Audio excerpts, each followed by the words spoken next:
Hey, I'm Hannah. I made a video all about how to write good dialogue, and you guys asked me for a video about how to write good scene description. So I'm going to give you 6 tips for writing description, and then we're going to look at a real example from one of my patrons to see how those tips apply to actual writing. It's very hands-on here. We like to cater to different learning types at youtube.com/HannahLeeKidder. Tip 1, utilize the 5 senses. Sound and sight are what most writers are going to default to, but if you take a second to think about your scene and think about your character, you should be able to come up with some more dynamic mixes of senses, and that'll give your reader a more tangible experience. Tip 2, include what's relevant. It's easy to bog down your writing with a lot of scenery and description that's not really necessary, but you don't need that much. If you include too many details and you make it too long, your reader's going to start skimming. So stick to what's important, interesting, and relevant, then make what you've included as pretty and precise as you can. Tip 3 is to remember that you're noticing what your character is noticing. And people notice things for a reason. If you're in a POV character, you should be writing what they can observe. That means that you can't believably include like a lot of description about something that would be really mundane for them unless they have a reason to be thinking about that thing. So that part is a limitation. But the positive part of it is that you can utilize descriptions to characterize. So you can show your reader things about the character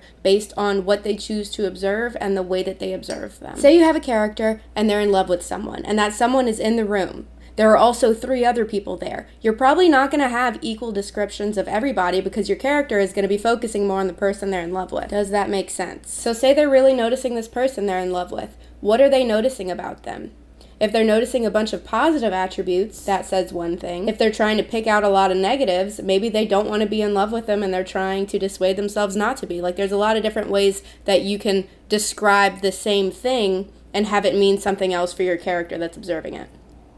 So keep that in mind. Tip 4 is show, don't tell. Super basic advice. You've heard it 1,000 times, but it's really important for writing interesting description. Instead of describing a character by saying something like, she looked old, describe what looks old about her. Show your reader that she's old with details instead of just telling them. It makes it much more interesting to read and makes it easier for your reader to connect with that scene and kind of put themselves in that world. Tip 5, this is really important. Spread your description out. Try not to front load your scenes with everything that's happening. You don't have to describe everything at once. Walk through it with your character. Say your character is entering an enchanted valley. They're running because they're being pursued by rabid antelope. They're not going to take the time to look around the enchanted valley and notice everything at once. So say they run through some vines and enter the valley. They're going to notice the vines, the size of the valley, maybe the lighting and the air quality if it's different than it was outside. But then they're immediately going to focus on their next target, a tree they're going to climb to get away from the antelope. So they run to the tree, and as they're running, they notice that the grass they're on is blue. When they're climbing the tree, we learn what kind of tree it is. It's a magic tree. It's got fur instead of bark. It makes it hard to climb. Once they're in the tree, they look around at the valley. They see a river and some rainbow mushrooms and some unicorns, and the unicorns are eating the rainbow mushrooms and they're tripping out, and one is like laying on a couch and BoJack Horseman is playing on his Roku TV and he's looking at his hooves and he's laughing, but he looks scared. If your character had noticed all of that as soon as they entered the valley, it would seem like they'd been standing there for 10 minutes. Whenever there is some rabid antelope in hot pursuit, that doesn't make any sense. If you put all the description of the scene right at the beginning, it's kind of boring, and also your reader will probably forget things that are important later, and it just like ruins the flow and the pacing. Tip 6, don't be boring. Only include the necessary and relevant details and make those details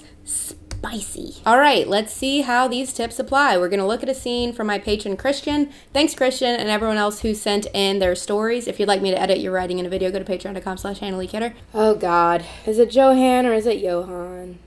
Let's go, Johan. Johan's stomach groaned like some kind of dying animal. He went down the unoccupied halls of the mall where rain knocked heavily on the ceiling glass. The building had no power and the venues were all pitch black inside. The only light came from the sunlight buried behind the gunmetal clouds overhead. His olive-colored coat was heavily drenched from being outside, and the jeans he wore that had once fitted nicely were overgrown and baggy. We don't need some kind of, like a dying animal is fine. Went, it's very non-specific. We can just say he walked the unoccupied mall. We can use a better word than unoccupied. Just put ghost in for like a placeholder. Walk the ghost mall. Rain knocking heavily on the glass ceiling. We know that the clouds are overhead. Came isn't a very specific word. We could say something like seeped. Could just say behind the... We know that it's olive colored, so we could just say his olive. It's raining, so we already know it's from being outside. The jeans he wore that had once fitted nicely were overgrown and baggy. This is a lot of words for not a lot of image. So we could make it fewer words with more specific descriptors like heavily drenched and his jeans at once fit nicely, sagged, cinched with a rope around his waist. that kind of shows that he's gotten thin. He stopped at a directory in the center of the hall and eyed the various locations listed before finding the words food court and continuing in the direction of its guiding arrow. Near a set of steel escalators along the way, he noticed a department store with a shattered window at its facade. Someone must have stolen from there long ago, he thought. Aside the broken glass on the floor was an empty shoebox. When he walked beside it, he realized from the picture imprinted on its side that it belonged to a pair of small, bright red Velcro strap boots for children. This is a bunch of words. Bro, this is more words than I've ever read in my life. Okay, I'm probably gonna take that out. I'm gonna take that out. I think I'm going to kind of mix those paragraphs up. He kicked past broken glass in front of a shattered boutique window.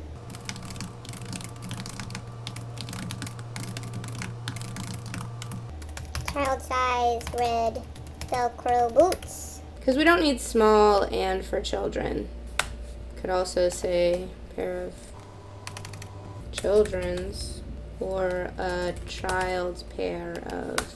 Okay, so that's why he's kicking the glass, like he's kind of interacting with his environment. It's a little more tangible. After passing several blocks of storefronts, he spotted a large sign hanging from a metal beam overhead that read food court, and pointing in the direction of it, just out of sight behind a store corner, a grin stretched across his thin face, and he walked faster. Soon the thick aroma of wet grass and chill autumn air became evident. There must be an open window somewhere, he thought, not slowing down from his brisk walk. His knapsack filled with blankets and bottles of dirty water bouncing on his bony back, his boots clapping on the tiles and echoing when he turned at the corner. He halted and gasped at what he had seen. Among the assortment of chairs and tables were a couple of bedrolls, laid out side by side on the floor beside a row of shoes and boots, stacks of clothing and blankets on several tables. This is kind of the same issue we had with the first few paragraphs where there's a whole bunch of words and not a bunch of imagery. We don't really need passing. I might italicize this and pointing in the direction of it. That's not specific or useful. I don't know how he'd know that it was just there. It's not really how signs work. This is like an old mall. It's raining. I feel like he'd smell dirt and stuff no matter what. This doesn't make sense to me. I'm just gonna take it out. So he's walking faster, so we could put this up there. His knapsack filled with blankets and bottles of dirty water bounced against his back or on his back. Boots echoing on the tiles.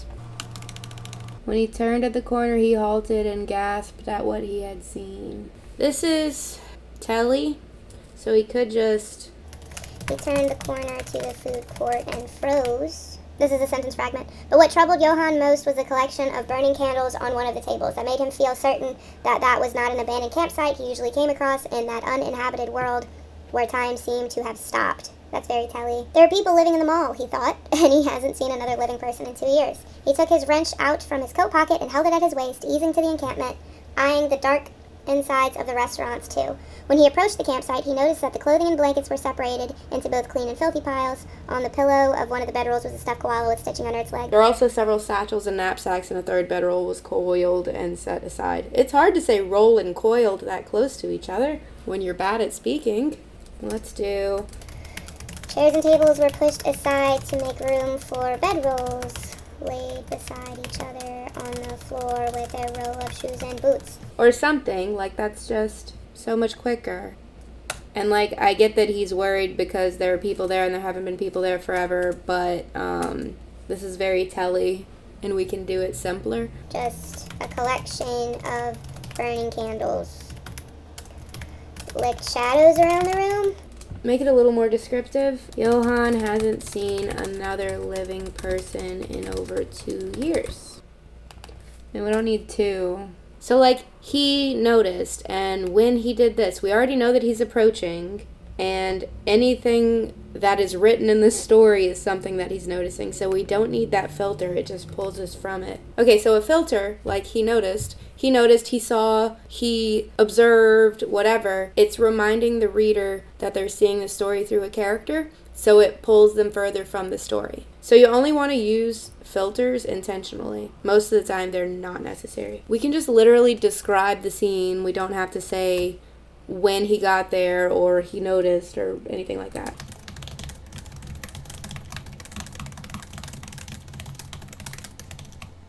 And then a stuffed koala sat on one of the pillows. And I think what he's going for with stitching under its leg is that it's been repaired. So we could say something like 2 of his legs stitched on with mismatched thread. There were also several satchels and knapsacks, and a 3rd bedrow was coiled and set aside. We don't need was. That doesn't seem like a relevant description, so I'll just take it out. Saw a photograph of a family of 3 on the table beside the one with the candles, all dressed in formal attire, a man and a woman standing with a little boy in between them both. The 2 adults were smiling modestly while the boy gave a silly, excessive grin, causing Johann to feel a little more at ease and smile faintly. Again, it's just very wordy. Like, these are good images. They're just presented in kind of a clunky way. We saw a photograph of a family. We don't need of 3 because we see that it's a man and a woman with a little boy. We also don't need he saw because that's a filter. So we could just say, beside one of the candles was a photograph of a family. I'm just putting an em dash because that's one way to fix this sentence fragment. We can just say with a little boy between them. The adults were smiling modestly while the boy gave a silly excessive grin. You can just say Johann smiled with them. In the center of the candle table, he saw another photograph of only the woman. It was a visual for her. His smile faded away at the realization. I think we could swap up the order of this. That makes it sit a little heavier. Just was another photograph. His smile faded. It was a vigil. I'm going to take out for her, too. Then, with the continuous sound of rain hitting the glass above, he heard low clunking noises from outside, which had been persisting for a while. He looked toward the stretch of heavy misted windows along the lounge for the noise and spotted an unrecognizable figure moving in one spot. I don't really know what that means. Johann approached the windows and peeked through one that was ajar. Outside was a weary man digging a hole in a wide grass divider between the parking lot and the street. Beside him laid a small body beneath a zoo animal blanket wearing bright red Velcro boots that poked out. Johann's lower lip trembled and he stepped back, eyes wide. There was a finished grave beside the one the man was making, larger and with grass nearly swallowing it whole by the passage of time. John recalled the photograph of the family and of the woman. The man was digging with bloodshot eyes as if he had been crying for a long time. He was terribly skinny, skinnier than Johann. Did I call him John a second ago?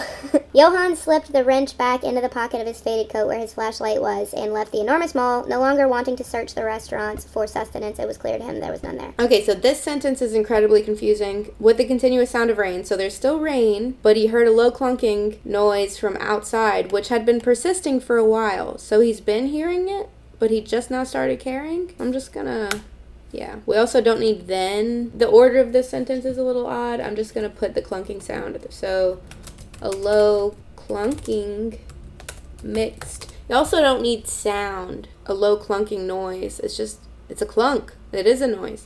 Anyway, low clunking mixed with the sound of rain on glass. He looked toward... I like this bit. So he looked toward the stretch of heavy misted windows. Along the lounge doesn't bring anything, just makes it wordy. Figure.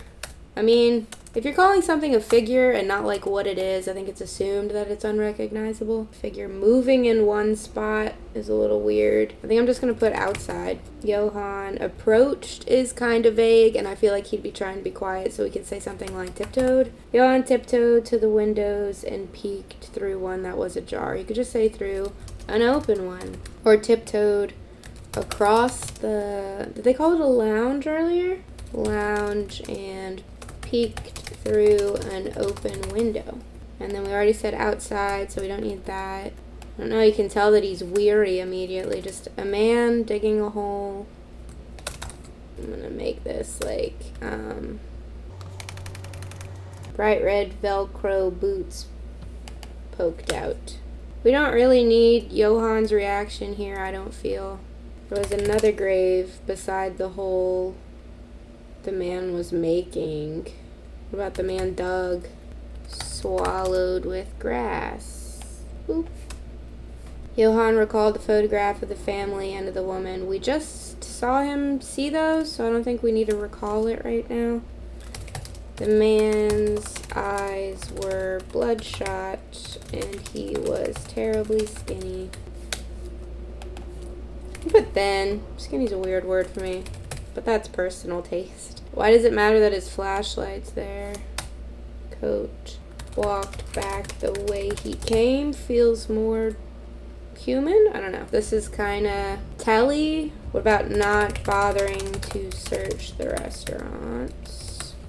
It was clear to him that there was none there. We could just say there was no food left there or something. Johann's stomach groaned like a dying animal. He walked the ghost mall, rain knocking heavily on the glass ceiling. The building had no power, and the venues were pitch black inside. The only light seeped from behind the gunmetal clouds. His olive coat was heavily drenched, and his jeans that once fit nicely sagged, cinched with a rope around his waist. I don't want to, add a bunch of stuff that's not there, but if this were my scene, I would add a sentence right here that's showing more of the mall, because mentioning the lighting is just a really easy transition into talking about what the light is illuminating. And I don't know if this is an opening scene. If it isn't, I would take this out. If this is an opening scene, then yeah, we need to know what he looks like, but it's also odd to have him thinking about what he's wearing. I'd have a sentence here that talked about what the light is hitting, and then also transitions to him thinking about what he looks like, or adjusting the rope or something. Since I said something about the candles licking shadows, I'd also use that to bounce to another description of what the shadows are on, and then something to transition to him thinking about the fact that he hasn't seen another living person in over 2 years. Actually,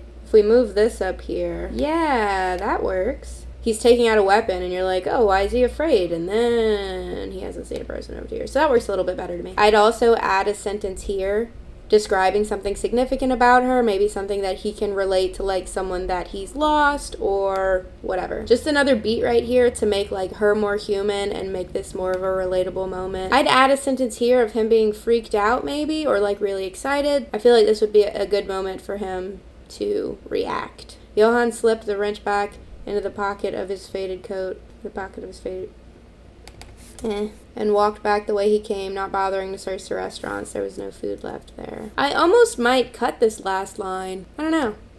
Okay, that's done. That's all I got. Utilize the 5 senses, make your description interesting and relevant. Don't front load your scenes, and remember that what you're writing is what your POV character is bothering to observe. Thanks for watching. Subscribe because I upload every Thursday, and thank you to my patrons for sponsoring this video, and thank you to my patrons for sending me all of these scenes for me to publicly flambe. My short story collection is available in ebook and paperback and signed paperback and soon to be audiobook, links in the description. If you'd like access to my group chat, vlogs, extras, video calls, critiques, and a ton of other perks, go to patreon.com/HannahLeeKidder. Some old guys are getting into it across the street. Yeah, see you next week. Bye.